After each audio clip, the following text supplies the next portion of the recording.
ચલો ગાઈસ, સોમનાથ કિચનમાં આપ સૌનું હાર્દિક સ્વાગત છે. તો ગણેશ ચતુર્થીની આપ સૌને ખૂબ ખૂબ શુભેચ્છા.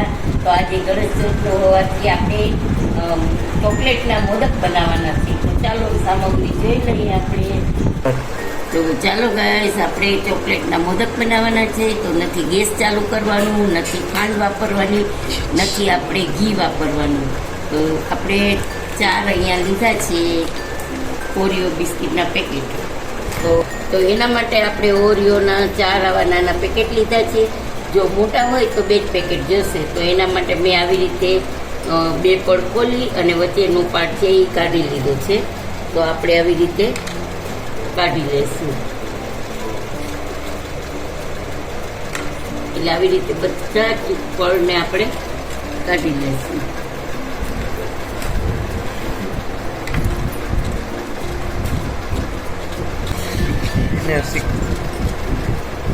આવી રીતે આપણે બધા પેકેટના કાઢી લઈશું ક્રીમ. તો જોઈ શકો છો ગાઈસ કે આપણે આવી રીતે બધા કાઢી લઈશું.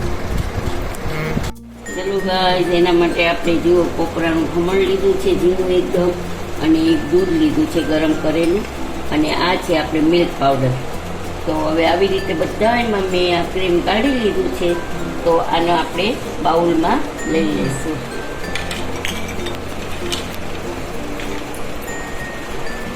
બાઉલમાં લઈ અને એને ભૂકો કરી નાખવું આપણે એકદમ.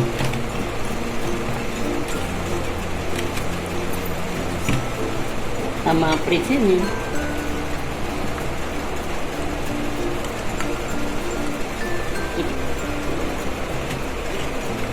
મતલબ જેટલું દૂધ આમાં જે પલળે ને ત્યાં સુધી આપણે નાખી દેવાનું છે. તો આ જેટલું અડધી વાટકી દૂધ હતું એ જોઈ જશે, એટલે મેં એમાં નાખી દીધું છે.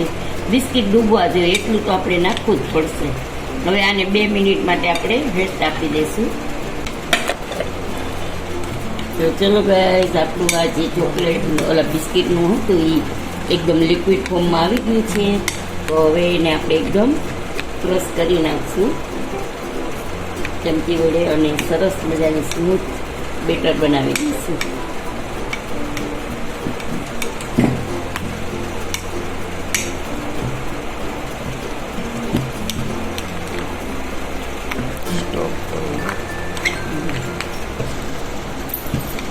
તો જુઓ, એવું સરસ મજાનું એક સ્મૂથ જેવું બેટર આપણું થઈ ગયું છે. તો પછી આપણે એમાં 2 ચમચી જેટલો મિલ્ક પાવડર નાખી દઈશું. એટલે થિકનેસ આવી જાય તો આપણને લાડુ વાળવામાં બરાબર રહે. અને એવું લાગે તો આપણે થોડીક વાર ફ્રીઝમાં રાખી દઈશું. ફ્રીઝરમાં નહીં, ફ્રીજમાં. હો,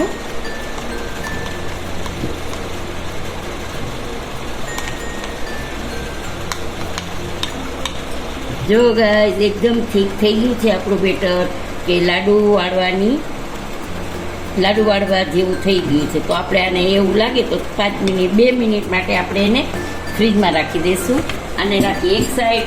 હવે આપણે આ જે ચોકલેટ કાઢ્યું છે આમાં ચોકલેટ જ હતું, નહીંતર વ્હાઈટ હોય ને તો વેનીલા હોય તો વ્હાઈટ નીકળે. તો આમાંય આપણે 2 ચમચી જેટલું કસ્ટર્ડ પાવડર નાખશું. 2 ચમચીથી થોડુંક ઉપર નાખી દઈ અને આમાં નાખશું 2 ચમચી કોકોનટ છે, એકદમ નાળિયેરનું બુરાંદા કહીએ ને, જે એકદમ ઝીણું છે. તો હવે એને આપણે પીસી લઈશ, એકદમ મિક્સ કરી નાખશું.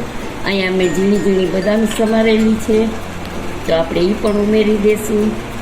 તો હવે આમાં તો આપણે કાંઈ નાખવાનું નથી, કારણ કે આ આપણે અંદર ભરવાનું છે. એટલે આને તો એકદમ આપણે એવું લાગે તો નહીં જેવું દૂધ નાખશું, પણ જરૂર નથી. આપણે આને હાથથી જ મસળી નાખશું એટલે એકદમ સરસ થઈ જશે. ચમચીથી નહીં મજા આવે.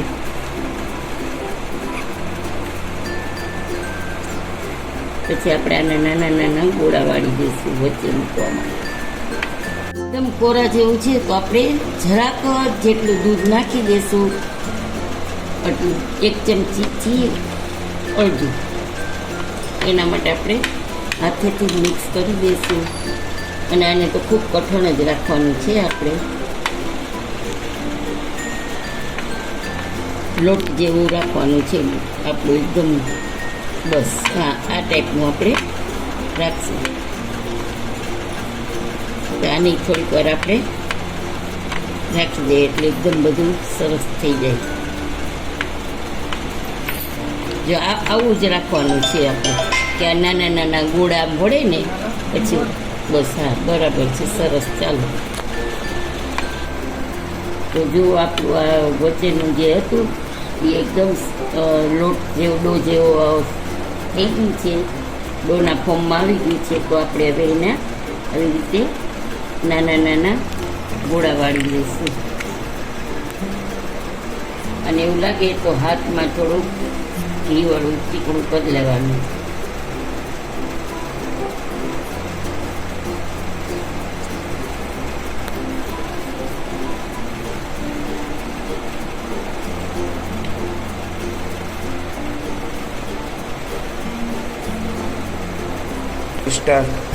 ચલો ગાઈસ, આપણે આવી રીતે મોદક બનાવી લેશું. આવી રીતે આમ કરી લેશું. પછી અંદર આ ભરી દેશું. આવી રીતે એને પેક કરી દઈશું આપણે બધી બાજુથી. અને પછી આપણે આ જે મોદકનું સ્ટેન્ડ છે એમાં આપણે મૂકી દઈશું અને એકદમ સરસ રીતે પ્રેસ કરી દઈશું. પછી આપણે આમ દબાવી દઈશું. જે વધારાનું હશે એ કાઢી દઈશું આપણે.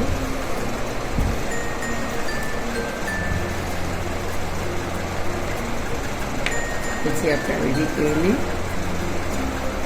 ખોલી નાખીશું.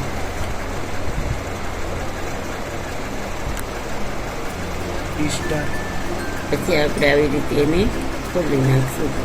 તો આપણું મોદક અહીંયા જોઈ શકો છો તૈયાર છે. આવી રીતે આપણે બધા બનાવી લઈશું.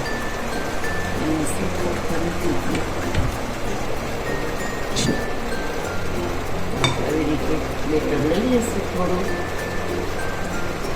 એવું હોય તો તમે ઘીવાળો હાથ કરી શકો છો. પછી આ પૂરણ એમાં આપણે પૂરી દઈશું.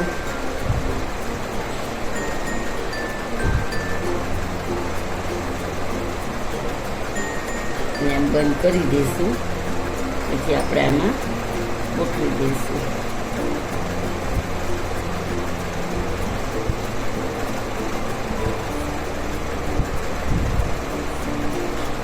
અને હાથેથી હળવા હાથેથી આપણે પ્રેસ કરી દઈશું.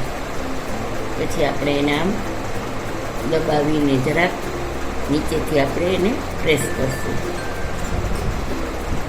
પછી જે વધારાનું હોય ચોકલેટ આપણે કાઢી લઈશું.